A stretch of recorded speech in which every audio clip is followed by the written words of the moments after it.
The $1 million record deal. It looks like success, feels like freedom, but for a lot of artists, it's the beginning of a trap. Picture it. You finally sign the deal. Your name is on the check. $1 million is sitting in front of you.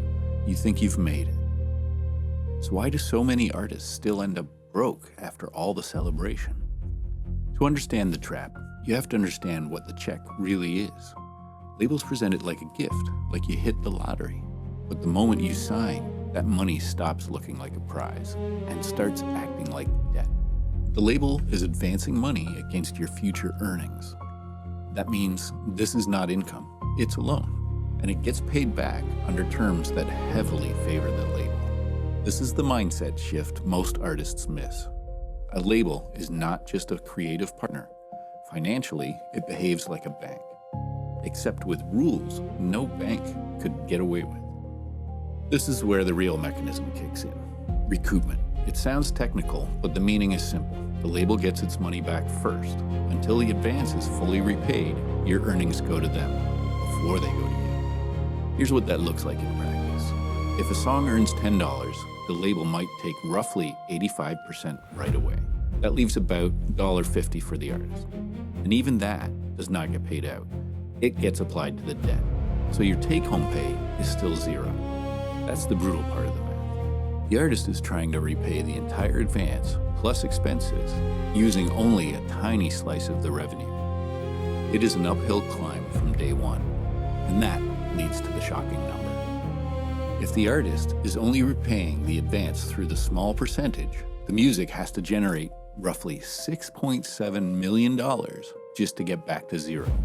And the advance is not just money for the artist to live on. Videos, producers, marketing, touring, promotion, all of that comes out of the same advance. And all of it has to be recouped from that same tiny artist's share. That is why the system is so hard to escape. It's not just debt, it's a cycle. The structure keeps artists financially behind almost the entire time.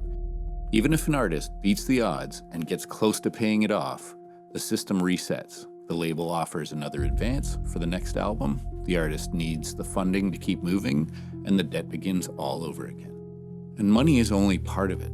In many deals, the label also owns the masters, the recordings themselves, in perpetuity, not for a few years, forever. The artist creates the work, but the ownership stays with the label. When you step back, this picture gets pretty clear. An artist in debt is easier to control. If they need the system to survive, they stayed tied to it. The debt is not just financial pressure, it's leverage. So is there another path? Yes, ownership. When artists stay independent, they keep the masters, keep far more of the revenue, and keep control of the work. The trade-off is they fund more of it themselves, but the upside is real freedom. That's the real takeaway. $1 million advance can look like a key to the kingdom, but in a lot of cases, it's really a pair of golden handcuffs. Real freedom in music does not come from the loan. It comes from ownership.